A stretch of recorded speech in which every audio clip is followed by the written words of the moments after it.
You're now listening to the Life Answer Pod. I'm so glad that you've joined me for this episode. This is episode 8. I'm your host, Price Wright, and I'm so glad you've taken time to be here with me.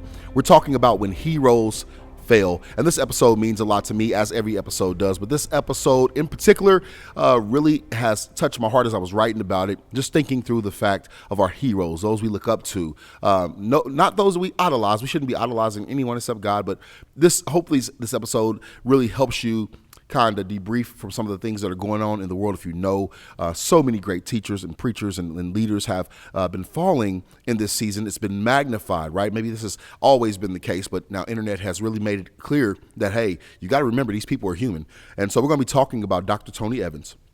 And Dr. Tony Evans is one of those people I've learned so much from. And his recent decision to step down from his church in Texas, where he spent over 40 years being the pastor, brought lots of thoughts to my head. And I will not be using this episode to speak negatively of Dr. Tony Evans, but I also will not be seeking to cover him for mistakes or things and try to make it seem like the things he has done has not been wrong or whatever the case may be. But I've already taken my own time to pray for him. I'm going to be using this as an opportunity to talk through the realities of what do we do when our heroes fail, using this moment as a catalyst to remind us that there's something we should be doing, right? And prayer is one of those things, praying for them, praying for ourselves, praying for their church, praying for the people that are connected to them. It's very important as believers that we be willing, ready, and able to forgive even our leaders who make mistakes, as Jesus has called us to do. And I think that is really the short answer to this whole thing. But because we want to dig in, because we want to use this as an opportunity to bring clarity, let's do that. Tony Evans has been a hero in my life, obviously, and in regards to ministry and preaching and teaching and leading a family and business and all those things. And if we're honest, most of us have heroes in our lifetimes.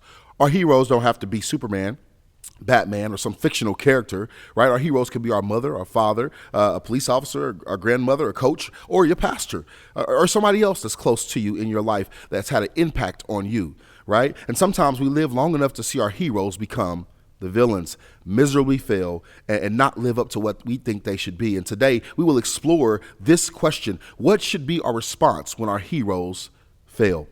Thank you for joining us again. We really appreciate you. I'm your host, Price Wright, once again, and we're discussing this topic. I hope you gain clarity and practical insight into how we should be responding. I also hope that this perspective is encouraging and inspirational to your heart and your mind. Our mission is to help answer life's questions that bring us pause, are difficult to solve, and keep us in wondrous awe. We strive to be a motivational supplement to everyday mental and spiritual health. Simply put, we are answering the great and small questions of life, plus those varied in between. Thank you for investing your listening ear and your quality time.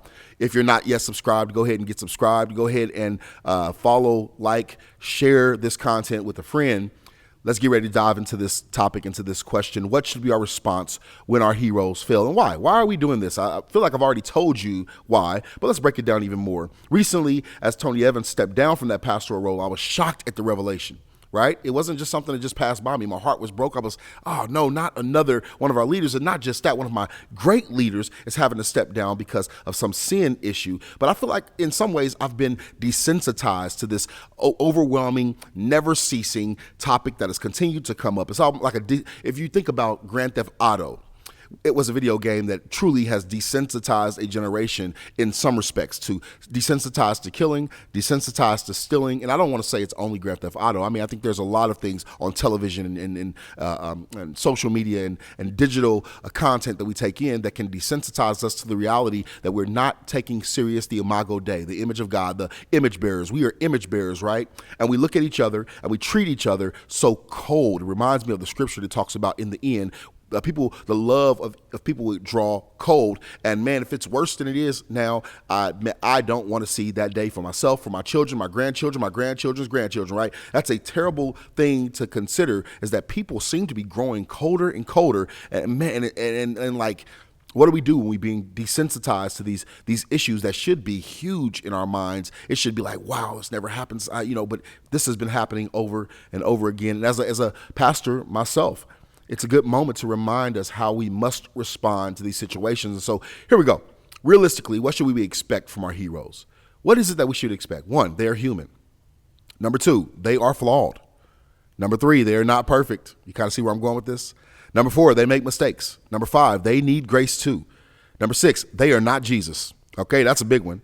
And number 7, we should not be idolizing these people. And we can keep ourselves from huge letdowns when we don't put them on a pedestal that only God deserves, right? Maybe they are heroes, that we should not be idolizing anyone, because only God deserves the position that requires our worship, that deserves our worship and our praise in that respect. Everyone else, they're humans. Yes, we can look up to them. Yes, man, the person does a great job. They're excellent. But we got to be careful that we don't turn this way we are looking up to them in the same way we look up to God. That should not even be happening in no way, shape, form, or fashion. We're going to get back to this topic. We're going to dig in. Let's take a quick break.